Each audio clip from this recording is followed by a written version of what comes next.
बाजार समितीच्या निवडणुकीत राजाभाऊ राऊत यांच्या बळीराजा विकास आघाडीचे सर्व 18 संचालक विजयी.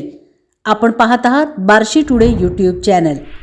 कृषी उत्पन्न बाजार समितीच्या पंचवार्षिक संचालक मंडळाच्या निवडणुकीत माजी आमदार राजाभाऊ राऊत यांच्या मार्गदर्शनाखाली बळीराजा विकास आघाडीला 18 पैकी 18 जागा जिंकून आल्यामुळे पूर्ण बहुमत मिळाले आहे. या निवडणुकीत सहकारी संस्था, ग्रामपंचायत सदस्य, व्यापार, हमाल, तोलार या मतदारसंघातून संचालक पदाच्या 18 जागांसाठी आमदार दिलीप सोपल व माजी आमदार राजेंद्र राऊत यांच्या पॅनलमधील थेट दुरंगी लढत झाली. प्रथम व्यापारी मतदारसंघातून राऊत पुरस्कृत 2 संचालक बिनविरोध निवडून आले. त्यानंतर उर्वरित संचालक मंडळाच्या 16 जागांसाठी 7 डिसेंबर रोजी मतदान झाले. या निवडणुकीत आमदार दिलीप सोपल यांच्या बार्शी बाजार समिती परिवर्तन आघाडी विरुद्ध माजी आमदार राजेंद्र राऊत यांच्या बळीराजा विकास आघाडीमध्ये थेट लढत झाली. या लढतीमध्ये बळीराजा विकास आघाडीचे सर्व उमेदवार विजयी झाले आहेत. त्यामुळे बार्शी बाजार समितीची सत्ता ही माजी आमदार राजेंद्र राऊत यांच्या ताब्यात दुसऱ्या वेळेस आली आहे.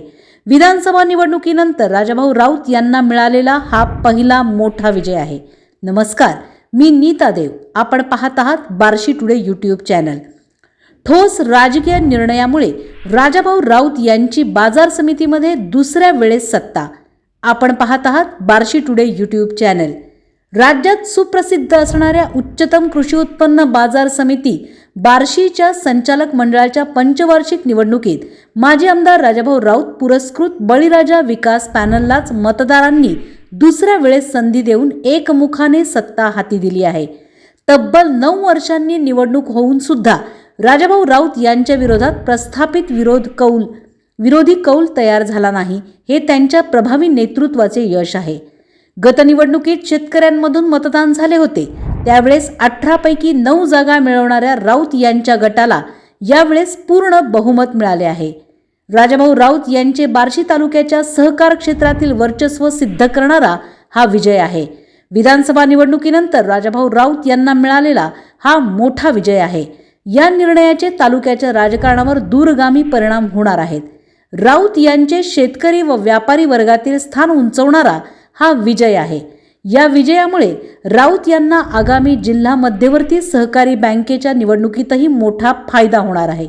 राऊत यांनी घेतलेले ठोस राजकीय निर्णय या विजयाला कारणीभूत आहेत.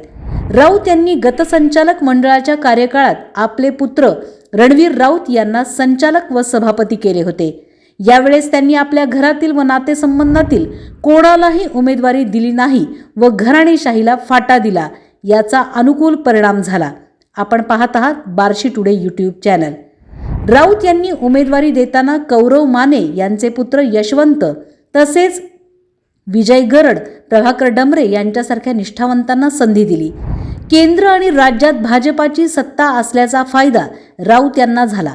तसेच राऊत यांनी उपसा सिंचन योजना, साठवण तलाव निर्मिती, कोल्हापूर बंधारे या शेतकऱ्यांच्या भवितव्याच्या दृष्टीने महत्त्वाच्या असणाऱ्या विकास योजनांसाठी मिळवलेला निधी व झालेली कामे राऊत यांना फायदेशीर ठरली. बाजार समितीच्या सत्ता कार्यकाळात बाजार समितीचा दृश्य कायापालट झाला. बाजार समितीमध्ये शेतीमाल तारण कर्ज योजना, हमीभाव खरेदी केंद्र, इलेक्ट्रॉनिक्स वजन काटे, वनीकरण अंतर्गत रस्ते व अन्य विकास कामांमुळे झालेला कायापालट मतदारांना भावला. विधानसभेच्या निवडणुकीत राऊत यांचा झालेला पराभव त्यांच्या ग्रामीण सहकाऱ्यांना सहन झाला नाही. याचा वचपा ग्रामीण मतदारांनी या निवडणुकीत काढला हे उघड आहे. बाजार समितीच्या निवडणुकीत व्यापारी मतदारसंघातील 2 संचालक बिनविरोध निवडून आले आणि त्याचा परिणाम साहजिकच अन्य मतदारांच्या मानसिकतेवर झाला. राऊत यांनी आपल्या आक्रमक स्वभावामध्ये मोठा बदल करून शांत व संयमी नेतृत्व अशी आपली प्रतिमा निर्माण केली आणि या बदलत्या कार्यपद्धतीमुळे ग्रामीण मतदारांनी त्यांना पुन्हा एकदा स्वीकारले. नुकतेच राज्यात मराठा आरक्षणासाठी मनोज जरांगे पाटील यांच्या नेतृत्वाखाली मोठे आंदोलन झाले. आरक्षणाबाबत महायुती सरकारने सकारात्मक निर्णय घेतला. त्यानंतर मनोज जरांगे पाटील यांनी महायुती व मुख्यमंत्री देवेंद्र फडणवीस यांचे वारंवार कौतुक केले. त्यामुळेही ग्रामीण भागातील बहुसंख्य मतदारांनी राजाभाऊ राऊत यांच्या भाजपालाच पसंती दिली हे या निर्णयावरून दिसते. अतिवृष्टीनंतरच्या काळात पालकमंत्री जयकुमार गोरे यांनी राऊत यांना बरोबर घेऊन केलेले ग्रामीण भागातील दौरे सुद्धा राऊत यांचे राजकीय वजन वाढवणारे ठरले हे नाकारता येणार नाही. राऊत यांनी या निवडणुकीत सर्व तंत्रांचा सढळ हाताने वापर केला. त्यामुळे राऊत यांची बाजार समितीमध्ये सलग दुसऱ्या वेळेस सत्ता आली आहे आणि आगामी काळात ते या शेतकरी व व्यापारी यांच्यासाठी महत्त्वाच्या असणाऱ्या सहकारी संस्थेमध्ये कोणते मोठे परिवर्तन घडवतात याकडे आता तालुक्याचे लक्ष आहे. आपण पाहत आहात बार्शी टुडे यूट्यूब चॅनल. 2019 साली दिलीप सोपल यांचा विधानसभेच्या निवडणुकीत पराभव झाला. त्यानंतरच्या काळात झालेल्या ग्रामपंचायतीच्या व सोसायट्यांच्या निवडणुकांमध्ये सोपल समर्थकांना निवडणूक लढविण्यासाठी पुरेसे पाठबळ व रसद मिळाले नाही. त्यामुळे सोपल यांचे वर्चस्व असणाऱ्या अनेक सोसायटी व ग्रामपंचायती राऊत यांच्या ताब्यात गेल्या. त्या काळात राऊत यांनी आपल्या आमदारकीच्या कार्यकाळात ग्रामपंचायत व सोसायटीच्या निवडणुका लढविण्यासाठी आपल्या समर्थकांना पूर्ण ताकद दिली. त्यामुळे सोसायटी व ग्रामपंचायतीवर राऊत यांचे वर्चस्व वाढले आणि हे वर्चस्व राऊत यांना या निवडणुकीत उपयोगी ठरले आहे हे नाकारता येणार नाही. त्यामुळे आगामी जिल्हा परिषद व पंचायत समितीच्या निवडणुकीत राऊत गटाचे मनोधैर्य वाढले आहे.